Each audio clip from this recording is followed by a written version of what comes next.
अनपढ़ बहू। सीतापुर गांव में रेवती नाम की औरत अपने दो बेटे अरुण और वरुण के साथ रहती थी। उन दोनों की शादी हो चुकी थी। रेवती की बड़ी बहू सोनाली बहुत ही पढ़ी लिखी थी, लेकिन उसकी छोटी बहू चारू ने कोई पढ़ाई नहीं की हुई थी। सोनाली चारू को हमेशा ही ताने मारती रहती और उसे उसके अनपढ़ होने का एहसास दिलाती रहती। चारू, कल मेरी कुछ दोस्त आएंगी घर पर। अच्छा भाभी, तो क्या तैयारी करनी है उनके लिए? हाँ, मुझे बाजार से सामान भी मंगाना है। एक काम करती हूँ, ऑर्डर कर देती हूँ। ऑर्डर? अरे मैं ले आती हूँ ना भाभी मार्केट से, आप मुझे बता दीजिए। अरे आजकल मोबाइल से सब ऑर्डर हो जाता है। क्या चारू, तुम्हें इतना भी नहीं पता?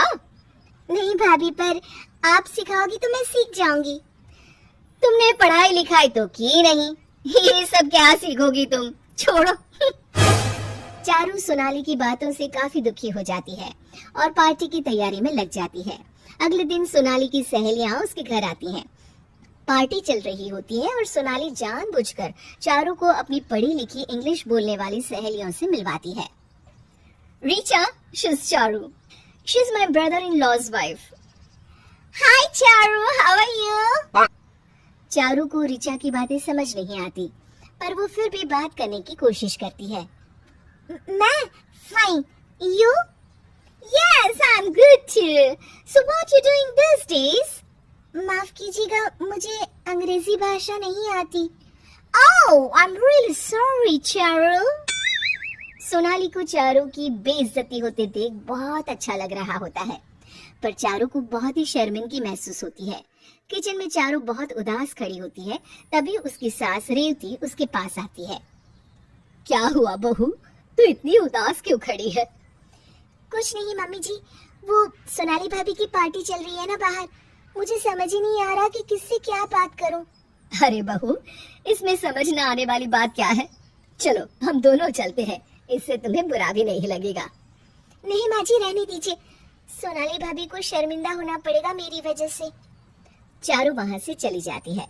अरुण और सोनाली के बीच झगड़ा हो जाता है। तुमने आज पार्टी में कितना खर्चा कर दिया सोनाली, और उस पर भी तुम्हें और पैसे चाहिए? देखो, मुझे ज्यादा ताने मारने की जरूरत नहीं है, मैं नौकरी करती हूँ, समझे? वो तो मेरे पैसे खत्म हो गए हैं, इसलिए तुमसे मांग रही हूँ। हाँ, तो कौन सा वो पैसे किसी काम आए हैं? घर पर तो तुम देती नहीं हो एक भी पैसा, पता नहीं कहाँ खर्च करती हो। तुमसे अच्छी तो चारू है, कम से कम वरुण का ऐसा खर्चा तो नहीं कराती। अरुण और सोनाली इतना तेज लड़ रहे होते हैं कि उनकी आवाज बाहर तक आ रही होती है। चारू वहाँ साफ सफाई कर रही होती है। मैं चारू की तरह अनपढ़ नहीं हूँ, आज के जमाने की पढ़ी लिखी लड़की हूँ, समझे? मेरी तुलना उससे मत करना। हाँ। चारू को ये सुनकर बहुत बुरा लगता है। वो रोते हुए अपने कमरे में चली जाती है। एक दिन रेवती और उसकी दोनों बहुएं घर पर होती हैं। बड़े दिन हुए पकोड़े खाए, आज बहुओं को अपने हाथों के पकोड़े बनाकर खिलाती हूँ। रेवती जैसे ही कढ़ाई में पकोड़े डालती है, थोड़ा सा तेल उसके हाथ पर गिर जाता है और वो जोर से चिल्लाने लगती है। तभी चारू और सोनाली रसोई में आ जाते हैं।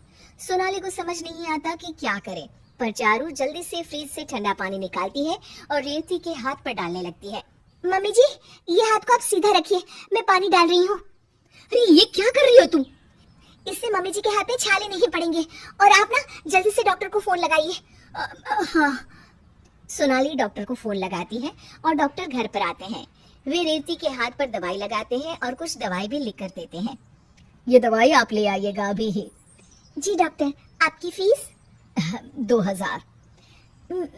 मेरे पास तो अभी इतने पैसे नहीं हैं, तुम्हारे पास है क्या सोनाली? नहीं माँ जी, मेरी सैलरी खत्म हो गई है, लेकिन मैं इनके एटीएम से निकाल कर आती हूँ। डॉक्टर, अब 10 मिनट रुक जाइए ना प्लीज। डॉक्टर, ये लीजिए, मेरे पास है। डॉक्टर फीस लेकर चले जाते हैं। ये लीजिए भाभी और पैसे, और मम्मी जी की दवाइयाँ ले आइए। अरे, तेरे पास इतने पैसे थे? हाँ मम्मी जी, ये पैसे मैंने घर खर्च से बचाए थे। बेटा, आज तो तूने संभाल लिया, वरना मेरे हाथ में अभी तक तो छाले भी पड़ गए होते। भले ही तूने पढ़ाई लिखाई ना की हो, पर तू बहुत समझदार है। चारू ने जिस तरह से आज अपनी सास को संभाला, ये देखकर सोनाली बहुत शर्मिंदा होती है और उसे एहसास हो जाता है कि इंसान को उसकी पढ़ाई लिखाई से नहीं, बल्कि उसकी समझदारी से आंकना चाहिए।